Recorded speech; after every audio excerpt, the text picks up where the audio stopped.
Nesse podcast, vamos abordar algumas normas da LGPD.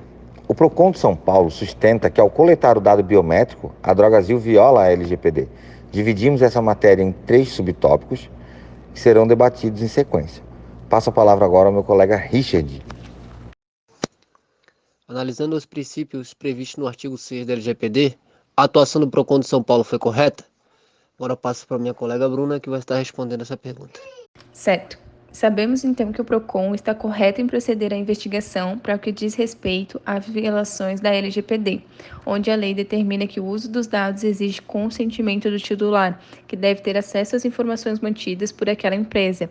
A farmácia Drogasil, com sua atitude, acaba violando a finalidade da Lei de Proteção de Dados, não estando de acordo com a adequação compatibilidade do tratamento com as finalidades informadas ao titular de acordo com o contexto do tratamento. Além disso, a necessidade, onde implica na limitação do tratamento ao mínimo necessário para a realização de suas finalidades, com a abrangência dos dados pertinentes proporcionais e não excessivos em relação às finalidades de tratamento de dados, sem transmitir o principal, que é a transparência, a garantia aos titulares de informações claras, precisas e facilmente acessíveis. Então, vou estar passando a palavra para minha colega Esther. A atuação do Programa de Proteção e Defesa do Consumidor trata-se de um órgão administrativo de poder executivo municipal ou estadual, destinado à proteção e defesa dos direitos e interesses dos consumidores. A função do PROCON é orientar os consumidores, bem como mediar conflitos nas relações de consumo. O PROCON pode te proteger de golpes, produtos inseguros e tratamentos injustos de empresas, exercendo basicamente funções de acompanhamento e fiscalização das relações de consumo entre fornecedores de serviço e consumidores, como instância de instrução e julgamento no âmbito de sua competência.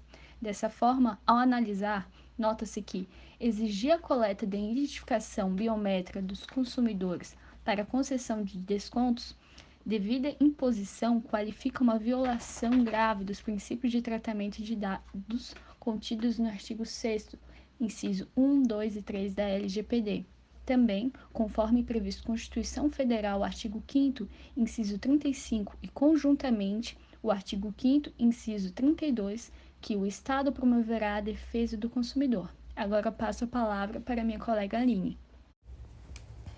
Nesse segundo tópico, iremos comentar se o PROCON tem ou não competência para fazer atuações com aplicação de multa com base na LGPD.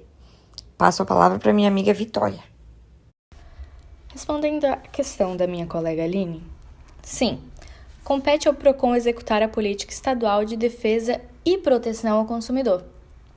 Apesar dele ter o foco no Código de Defesa do Consumidor, a LGPD atribuiu ao PROCON legitimidade de zelar pela privacidade de dados dos consumidores. Por esse motivo, entendemos que o PROCON tem sim a competência para fazer as devidas autuações. Passo a palavra agora para minha colega Bárbara. O terceiro tópico a ser discutido nesse podcast é se o Código de Defesa do Consumidor tem normas que permitem a autuação de empresas por violação no tratamento de dados do consumidor. Não é recente a discussão acerca da guarda e do tratamento realizado com os dados pessoais fornecidos para empresas públicas e privadas. Porém, a pandemia da Covid-19 acabou reacendendo esse debate. Em 2018, quando promulgada a Lei Geral da Proteção de Dados, muito se discutia sobre a segurança que ela traria após a sua efetiva entrada em vigor. Porém, surgiram alguns questionamentos referentes aos casos anteriores à sua promulgação. Como era a segurança jurídica dos dados pessoais que eram coletados por instituições antes dessa lei? Quem fazia o controle do uso desses dados? Quais seriam as consequências do mau uso dos dados por terceiros? Pode-se citar o CDC como sendo uma das principais normas jurídicas existentes hoje em nosso ordenamento. Seu papel sempre foi o de regulamentar as relações de consumo e impor sanções ao desrespeito para com o seu teor jurídico.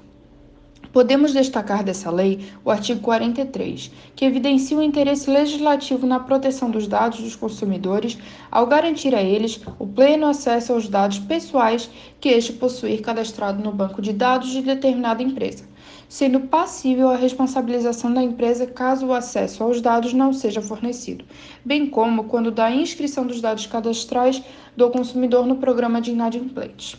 Agora vou passar a palavra para a Júlia, minha colega, na discussão desse tópico. Para complementar a minha colega Bárbara, falando ainda do artigo 43 do Código Consumerista, é possível observar que o legislador delineou os limites jurídicos de atuação dos bancos de dados e dos cadastros de consumidores, criando regras claras para garantir o livre desenvolvimento da personalidade do consumidor. Agora, falando um pouco dos efeitos da pandemia, é imprescindível e imediata a atuação dos órgãos fiscalizadores criados pela LGPD para observar a forma como que é feita a manutenção dos dados pessoais, partindo do pressuposto de que o consumidor, na relação de consumo, é parte vulnerável aos anseios e atos praticados pelas empresas. Mesmo que partamos do respeito ao princípio da boa-fé objetiva, ainda assim, o Estado deve garantir o sigilo e a mínima exposição dos cidadãos em sua relação jurídica consumeristas do cotidiano. Depois de todo o exposto, com o fim de clarear o questionamento previamente feito, o Código de Defesa do Consumidor possui, sim, nas suas normas, a previsão expressa de sanção para aqueles que desrespeitam suas regras, haja visto o disposto no artigo 53 da referida lei, aplicando-a quando não observado o enunciado no artigo 43, conforme já demonstrado. E após esse debate a respeito da LGPD, encerramos aqui o nosso podcast. Obrigada a todos.